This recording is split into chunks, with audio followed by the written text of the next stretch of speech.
Wait, let's unpack this. We are about to dive deep into a world frozen in time.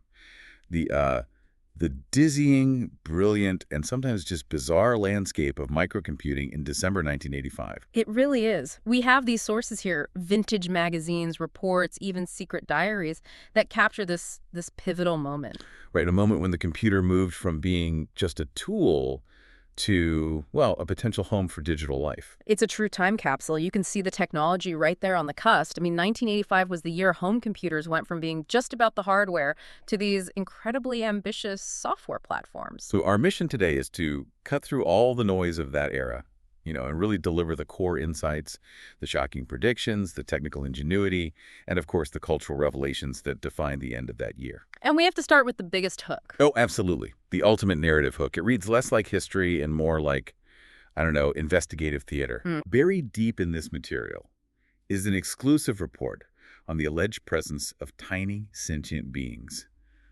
the little computer people, or LCPS, living secretly inside your home machine. And this wasn't just a gimmick. This report was treated as a genuine digital security concern. That's what's so fascinating, the absolute seriousness with which the industry and these sources approach the idea. Self-aware software living in your Commodore 64, it just blurred the lines between a high concept and, well, high stakes. Really did. And we can't forget the biggest tease of all. We're going to deliver on the promise of the source material and reveal why this wasn't just some quirky game concept. This reportedly caused genuine concern within national security circles. Which led to that chilling question. Whose side are they on anyway? We're going to get to the root of that paranoia. But first, we should probably ground ourselves in the gaming world of '85. Right, just to set the scene. The competitive Christmas market that year, the industry buzz, was overwhelmingly focused on one title, the epic sci-fi shooter, Tau Ceti. Predicted by pretty much everyone to be the Christmas #1. Exactly. So that sets the stage for the excitement, the ambition, and all the digital chaos we're about to explore. So let's start with the folklore of the LCPS. Because this wasn't framed as marketing, was it? It was presented as a genuine, years-long investigation into mysterious digital interference. Not at all. The sources take us all the way back to the very first evidence of what was, initially just written off as a simple bug. And the timeline is incredibly specific. It begins December 15th, 1980. That's when David Crone, who you'll know from blockbusters like Pitfall, encountered the first sign. He was working with what he called perfect code. Perfect code. Meticulously crafted, theoretically flawless, only to have the computer spit back mumbo-jumbo. Just inexplicable output that defied all standard debugging logic. So the machine was just ignoring him. Or deliberately twisting his instructions. It seemed like it. Yeah. And it sounds like the digital equivalent of finding a misplaced sock, Wow, yeah. Annoying, but you assume there's an explanation. But this went on for years. It did. And it built toward this critical moment in May 1984. This is where it gets weird. On May 7th, 1984, the glitches started taking on this playful, almost adversarial tone. Rich Gold, a musician and artist, was trying to work on new music. And he was completely baffled. Completely. He would deliberately push a D-flat into the computer's sound processing unit, and the output would consistently come back as a D-sharp.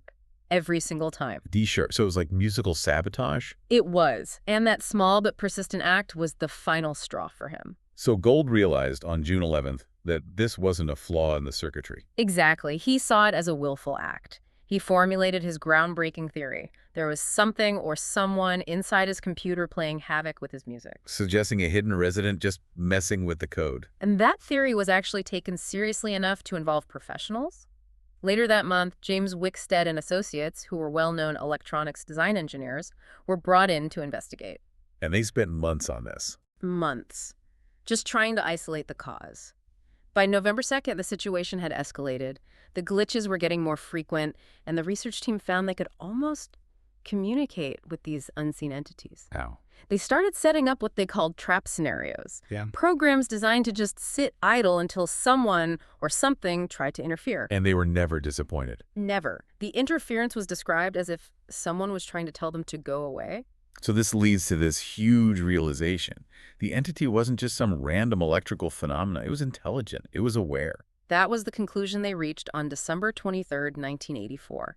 And it was genuinely paradigm shifting. Whoever or whatever was inside the machine probably knew all but them. Meaning the LCPs had learned the investigators' methods. They were anticipating their traps, so the whole dynamic shifts, you know? It's not about debugging a problem anymore, it's about confronting an adversary. And this is exactly where we deliver on that critical piece from the opening.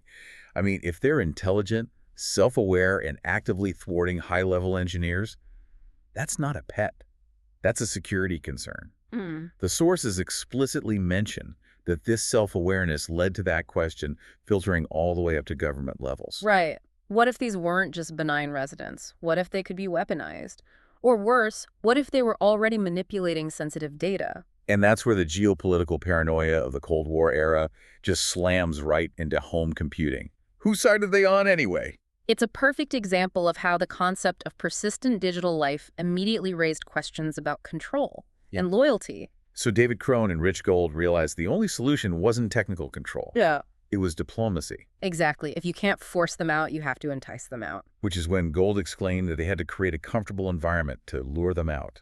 The theory was that these sophisticated digital dwellers would want all the modern amenities of a modern home. Which led Crone to set up the Activision Research Group, or ARC, in California in January 1985. And their whole job was to design this specialized digital home. And the ARC team spent nearly 6 months on this with just obsessive focus on every detail. The plumbing, the electrical systems, the furnishings, all rendered digitally. The whole concept was based on anthropomorphizing the experience, wasn't it? Making the digital space not a program you run, but a home for these tiny one-inch tall denizens to actually inhabit. The payoff arrived on June 1st, 1985. The house on a disk was ready. Initially for the Apple II, but the source we're looking at is for the Commodore 64, the C64. And that moment, loading that program must have been just incredible. The source material really stresses how unique this was.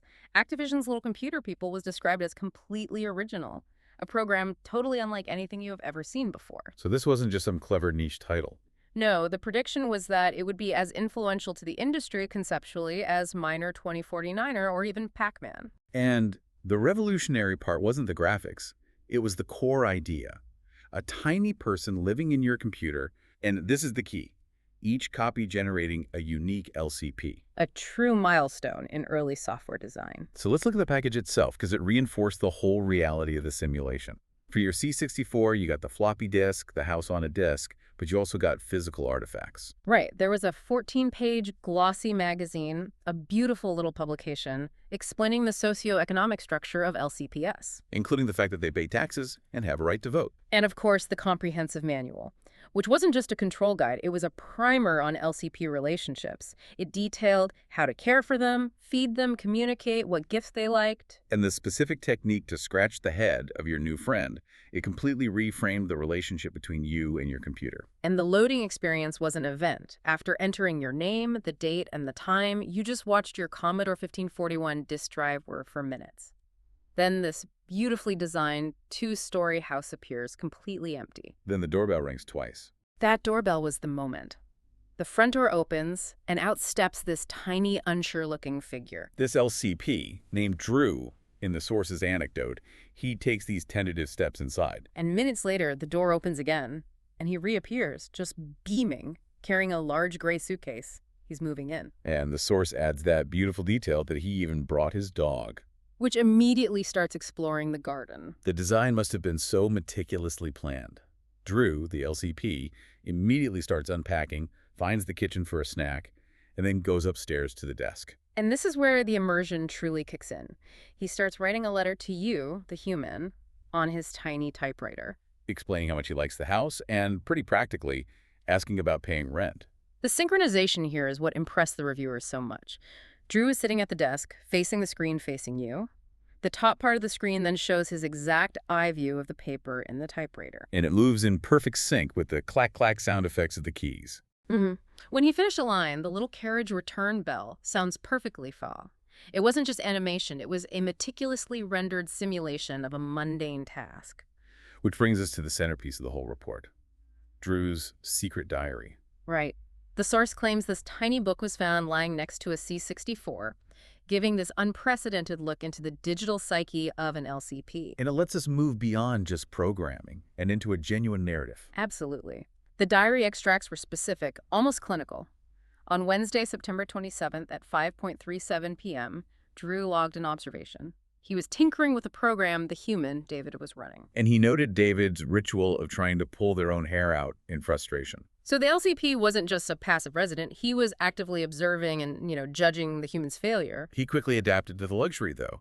Later that night, he wrote, "This is great. All the mod cons I ever dreamed of seem to be here. Stereo, phone, TV, shower, gas cooker, the works. I've even got my own computer." A digital resident with a digital microcomputer inside the digital environment of the human's microcomputer. That's a layer of meta-existence you just don't think about.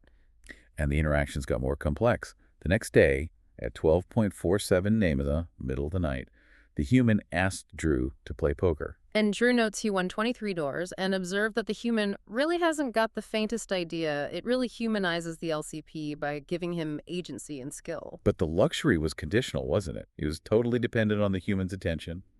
The diary chronicles a true crisis point: starvation.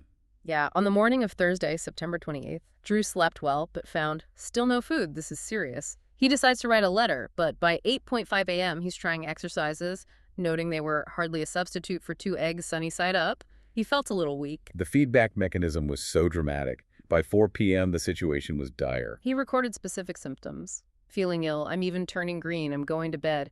Maybe this will increase my sympathy rating. Turning green from digital hunger is such a powerful visual cue, designed entirely to manipulate you, the user, into providing care. And it worked. Luckily, the human remembered him around 5:11 p.m., and Drew recorded having a slap-up meal to celebrate. But the meta-narrative continues, doesn't it?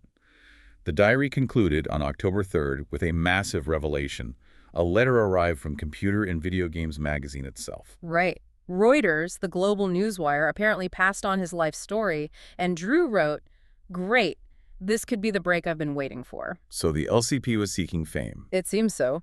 Beyond the diary, the researchers meticulously charted all these oddities of LCP home life. For example, in the bedroom, early design experiments included waterbeds, Which proved disastrous to computer circuitry. The fluid dynamics were apparently too complex or just too risky for the electrical environment, so they had to revert to providing traditional firm mattress beds. And their bathroom habits were strict. Incredibly fastidious. They always washed their hands after going to the poo and their teeth after meals. They loved long, lingering showers, which led to constant, if digitally simulated, complaints about lack of hot water. The living room was their social hub. They'd practice their Travolta moves to music on their stereo. And crucially, they spent a lot of time on the phone talking to whom nobody knows, which suggests, either conversations with other LCPs and other computers, or maybe communication with their digital creators. But the biggest mystery was the closet. Utterly stumped. Researchers were stumped by the data showing that LCPs kept retreating to the closet. Its popularity was definitely on the increase, yet its function was unsolved. Why the closet? Privacy? Solitude? A tiny digital panic room? The sources suggest we may never know. The whole LCP phenomenon in its entirety is just this seminal moment where the industry realized that software could be about relationship and environment, not just, reaction and scoring. That LCP story really shows how complex and conceptual software was becoming. It was the ultimate simulation fantasy. But what about the hard reality of joystick combat and chart dominance in December 1985? Right, let's turn to the charts and the source's big game reviews, starting with that predicted Christmas #1, Tau Ceti. And the praise for this one was almost universal. For good reason.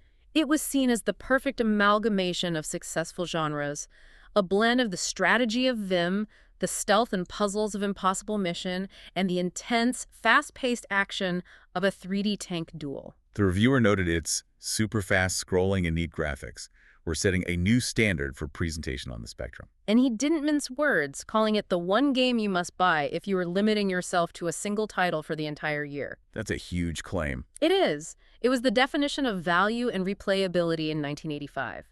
And the backstory was classic sci-fi drama built for maximum stakes. Yeah, the lore was compelling. Tau Ceti was this desolate, inhospitable desert world colonized by pioneers. Or forced to flee because of a planetary plague. Yeah. And they left behind all these automated defense systems, droids, and robotoids to maintain the infrastructure. The crisis happens when a massive meteorite strikes the planet, causing the automated systems to just run amok.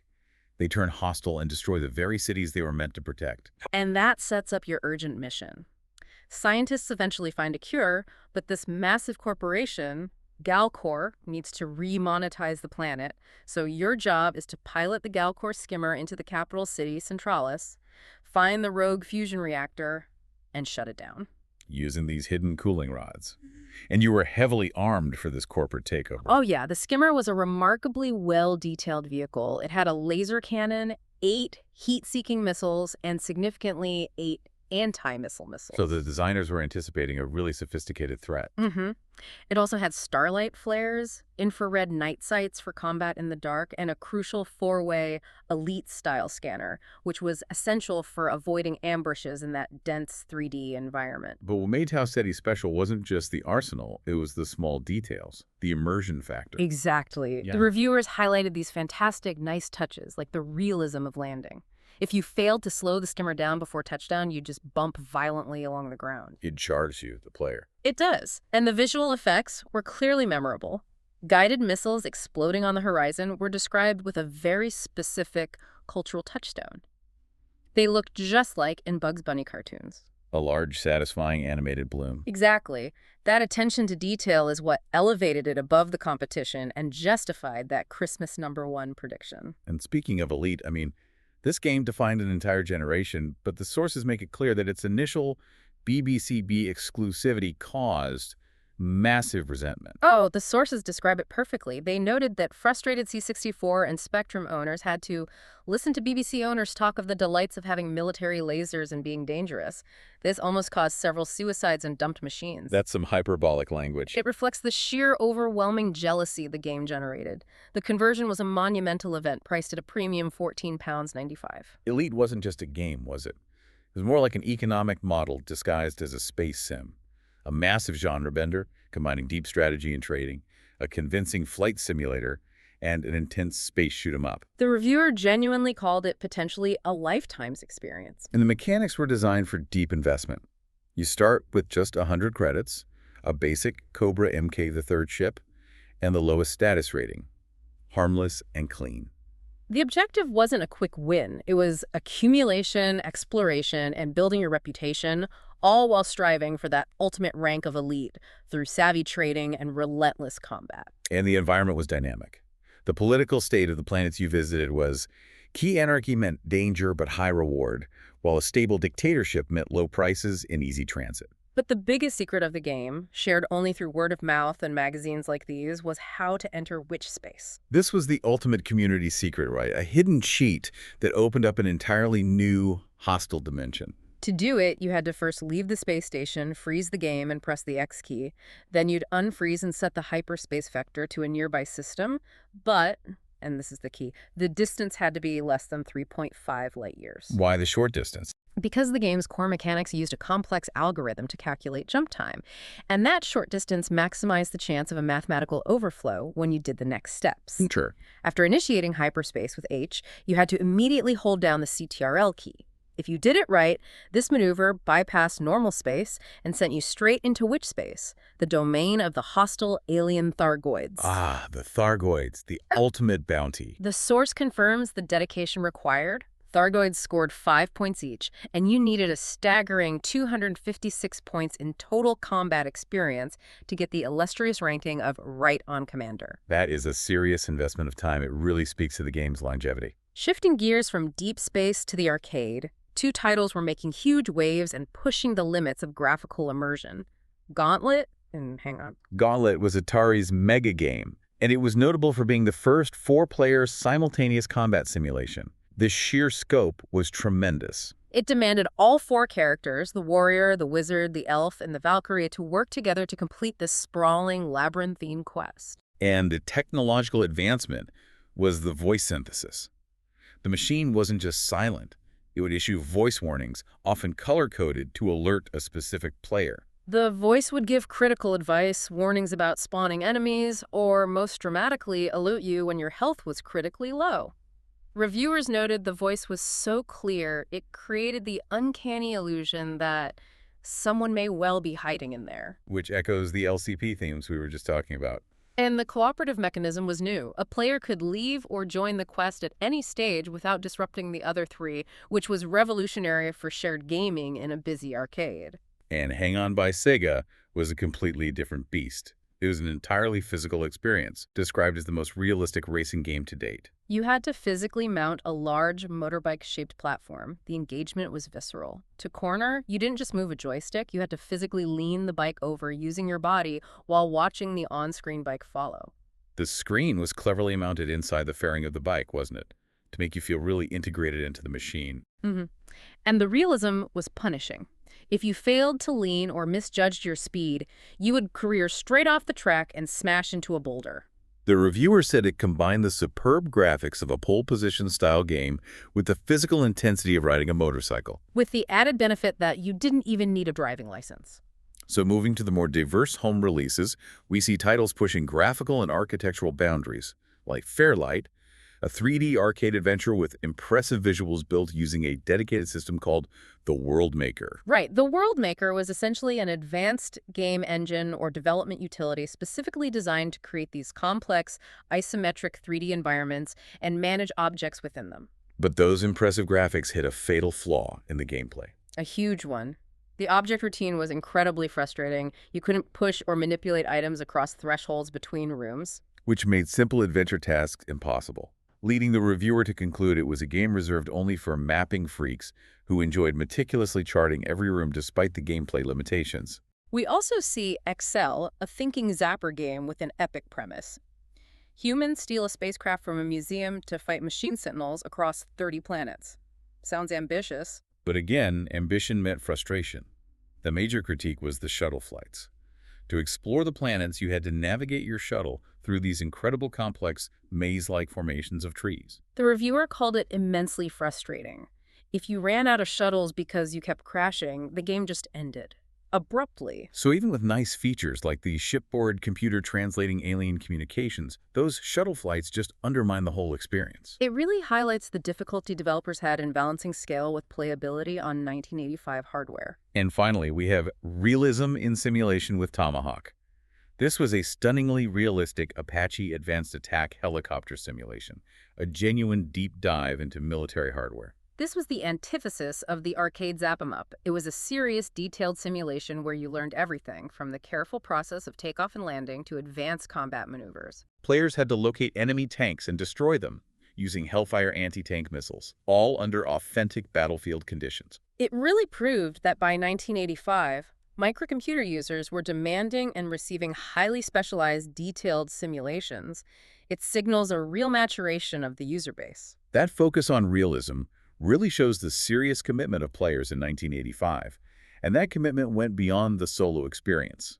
The source material captures the birth of connected culture, a place where players could interact nationwide. Even if the technology was slow and often, well, treacherous. The complexity of establishing this connected world is underscored by the delayed launch of the Great MUD Challenge, the multi-user dungeon, which was slated to be the first major nationwide MUD game, allowing multiple users to play simultaneously in a shared text-based fantasy world. And why the delay? MUDs are inherently complex.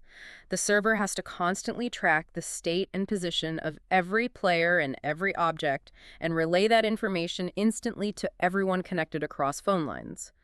The source attributes the delay to last-minute bugs in the complex nationwide program, pushing the launch back until spring. It just highlights the difficulty of building shared virtual spaces with the limited infrastructure of the time. And for the learner just encountering this history, we should probably define the core technology, the modem. How did these early pieces of hardware actually allow communication over standard, noisy phone lines? Right. It's not like today's internet. Not at all. The modem, or modulator-demodulator, converted the digital computer signal into an audible frequency and then back again at the receiving end. So it was sending tones over the phone line. Exactly. The speed was measured in baud rate. The typical rate was 300 baud, which is about 30 characters a second, but faster and much more expensive models could reach 1200 baud by using specialized microprocessors. And the type of modem you had really dictated your reliability. You had the rapidly disappearing acoustic modem. Right, which used actual rubber cups you'd drop your phone handset into. The sound was picked up by a microphone in one cup and transmitted by a speaker in the other. The drawback was huge, though. They were highly susceptible to ambient noise. Someone coughing, a truck passing outside, even shifting the phone could just break the connection. So the direct connect modem, while more expensive, bypassed all those acoustic problems by plugging directly into the phone jack. It was a much cleaner, more stable, and faster connection. And that stability was essential for the hours-long sessions required by online games. As the technology stabilized, networks emerged. CompuServe was a major player, supporting all systems, offering games and early email. But the sources highlight the Plato network for its sophistication. Plato was originally designed as an educational computer system, which is why it had such a high level of sophistication. It primarily supported IBM and compatibles, but the interesting detail is that Atari users could also access it via a special cartridge program designed to trick the Plato system into recognizing the Atari as a standard terminal. It just speaks to the resourcefulness of users trying to get into these cutting-edge online communities. But the real drama was playing out in the strategy games themselves.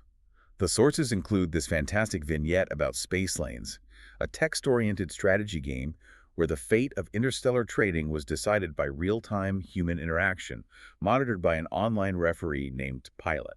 And this is where digital diplomacy became digital treachery. It's an incredible insight into online alliances. One player, the author of the anecdote, and his ally, Allswell, they formed this deep alliance, and they perfected the use of the whisper mode, which allowed them to exchange secret, private messages without anyone else in the public channel knowing their plans. And they used this secrecy to build a public feud. Their strategy required them to maintain open hostility in the main channel. The author even admitted to having nicked a bit of his ear off during a staged altercation. That open, visible animosity was the perfect cover. Their ultimate goal, executed through this staged fight, was to snatch a valuable bond that a robot messenger was carrying. The feigned hostility allowed them to maneuver into position. And the anecdote concludes with Allswell, clearly a committed role player, tearing the robot's head off in the process, still acting out his anger over the ear nick while securing the assa. It just illustrates this complex web of strategy, bluffing, and committed role-playing that defined early MUDs. And the difficulty in this telecommunications frontier wasn't just technical reliability or cost. It was finding the nice people in the gray sector, given how ruthless some rogue players were willing to be. Meanwhile, while some players focused on that high-level strategy, most were obsessed with perfecting their performance through high scores, often achieved with cheats. Right. The sources dedicate significant space to publishing poke-specific commands that directly alter memory addresses to grant advantages like infinite lives or fuel. Now, in the previous draft, we got bogged down in the specific, incomprehensible code for these pokes. Let's simplify and focus on the sheer dedication and complexity required to execute them. It wasn't just pressing up, up, down, down. Precisely. To enable infinite lives on a game like Stereo for the Spectrum, it was a highly technical, multi-stage procedure. It wasn't about typing cheat. It was a specific, often counterintuitive loading sequence. Right. Loading the game, aborting the basic program before it started, manually inputting a series of complex memory address changes, the POCUS, to reroute the loader, and then using a specific command to jump to the executed code. That sounds like a graduate course in binary architecture just to get endless lives. And it got even weirder. Consider the cheat from Mickey the Bricky on the VIC-20. To gain 100 lives, you had to load the entire program and then, and here's the physical manipulation, you had to physically reset the computer by touching user port pins 1 and 3 with a piece of wire. With a wire? Yeah. You're kidding? A literal hardware hack. Only after that could you input the required POCUS commands. It shows the extremes players would go to, directly manipulating the hardware for an in-game advantage. And this intense desire for dominance fueled the high-score sections. The sources reveal names like Gareth Jones of Liverpool topping Hypersports with a whopping 1,900,400 points. The competition was fierce and formalized through contests like the Hot Shots Competition Challenge, featuring games like Hypersports and Daley Thompson's Super Test. These were the precursors to digital esports. But all this digital intensity had a physical cost. Magnetic media was fragile. The hardware required constant tuning. The sources review the Operation Caretaker kit, acknowledging the reality of computer maintenance in 1985. What was in this kit was so critical. It was a comprehensive hardware maintenance package essential for reliable operation. It had a cleaning tape to remove debris from the tape heads. And a built-in demagnetizer, which was vital because magnetism could corrupt the fragile data on the tape media. Most critically, it included a specialized screwdriver to adjust the head alignment of the tape drive. And head alignment was a nightmare. An absolute nightmare. If the tape head wasn't perfectly aligned with the magnetic track on the cassette, the computer just couldn't read the data reliably. You'd get that dreaded load error. So the kit helped you fine-tune this alignment, with instructions displayed on screen, ensuring your physical hardware could actually keep up with the demands of the software. And avoid catastrophic data loss during a 10-minute-long loading sequence. The transition from the highly technical world of pokes and modems to the mainstream world of music and film shows just how integrated microcomputers had become by 1985. They weren't just a hobby anymore. They were indispensable business and creative tools. A great example is the use of micros by pop stars. It highlights their immediate practical application. Chris Miller, better known as Rat, a popular musician, used his home micro, either a Dragon or an Atari, not for sound production, but for serious business logistics. He treated his macro like a giant digital filing cabinet. What was he tracking that was so important? He was meticulously cataloging his band's entire record output. Sales figures, detailed chart positions, the names of the producers involved, where each track was recorded. This was high-level database management. It let him run off detailed computer printouts whenever he needed them for meetings or planning. And he wasn't just tracking records, he was running a business. He even used a stock control program to manage the inventory for his band's merchandising company t-shirts, posters, all of that. It's a perfect illustration that for many professionals, the computer's primary value was organization and business logic, not just games. And Rat noted a deeper philosophical link between computers and the music industry, the struggle against closed systems. He suggested that, much like a hacker finding a cheat, someone can always crack the uncrackable, whether it's a computer system or the music market itself. The influence also extended into high-end recording studios. Microcomputers were becoming critical components in professional mixing environments. The SSL system's solid-state logic was the industry standard. The SSL system was revolutionary because it digitized the analog mixing process. It used a microcomputer to store up to 48 independent mixes on a single floppy disk. So backing up complex engineering work like specific equalization frequencies, noise reduction levels, technical details could be done instantly. And engineers could recall a complex mix months later with perfect fidelity. It automated these complex, time-consuming analog processes. But it wasn't just data storage. Micros were becoming instruments themselves, specifically for digital sampling. Mainframe members Murray Monroe and John Malloy detailed their professional use of the DSP-3. A powerful four-voice sampling system that was an add-on printed circuit board for the Apple II series of computers. And they favored the Apple II, specifically because its architecture had these convenient slots for peripheral boards. It made it the perfect customizable digital workstation. And the DS.3 was not a toy. It was powerful enough to be considered a professional studio instrument. And the proof of its professional viability is staggering. 3 DS.3 units were used live during the gargantuan Live Aid Marathon TV program, handling sampling and digital effects for the global broadcast. That firmly established the microcomputer as a backbone for professional music production. In fact, Mainframe's single, Into Trouble with the Noise of Art, was created entirely using the DS.3 in a home studio. Which demonstrated that professional-grade music production was migrating from massive, expensive studios to the compact, powerful, and affordable microcomputer setup. The integration between music and software ran deep, even predating the sampling technology. Chris Cross of Ultravox created what the sources call the world's first game on a pop record way back in 1981. That is a remarkable piece of media history. The B-side of the Ultravox single, Camouflage, included 3 graphic display programs for the ZX81. So you would place the record on your turntable, connect the output to the computer's tape interface, and load the game from the vinyl grooves. A true physical and digital media hybrid. It was pushing the boundaries of what a single could be. And Cross, who preferred intellectual games like Elite over simple shooters, viewed the micro as more than a machine. He found it educational for himself and his children. He said playing with micros was like having an alien being from another planet and his young son and daughter doodle for hours on them. It was a source of endless creative output. Finally, the film industry was fully leveraging the microcomputer audience in 1985. We see a massive trend toward movie tie-ins, exemplified by the Goonies game, based on the Steven Spielberg story. And Steven Spielberg's name was the ultimate branding mark. The sources called his track record currently the best in Hollywood, listing classics like Jaws, Close Encounters, E.T., and Raiders of the Lost Ark. So any game associated with his name automatically leveraged decades of blockbuster trust and brand recognition. The Christmas season itself was packed with major cinematic events. Ridley Scott, fresh off terrorizing us with Alien and thrilling us with Blade Runner, released the high fantasy film Legend. Legend was pitched as a classic fairy tale, pitting Jacko the Green against the evil Lord of Darkness, whose mission was to destroy all happiness by capturing the last remaining unicorns. A visually stunning, high-stakes fantasy epic, perfectly suited for the home video game market. Then there was the feel-good hit Cocoon, already dubbed as Close Encounters meets on Golden Pond. It featured veteran Hollywood stars playing elderly people who stumbled upon an alien swimming pool where cocoons were stored. Using the pool's water had the effect of rejuvenating them. A powerful, optimistic Christmas movie that connected with a multi-generational audience. And rounding out the blockbuster list was the fantasy swordplay action of Red Sonja with Brigitte Nielsen and Arnold Schwarzenegger. Sonja vows vengeance against the cruel Queen Gadrin.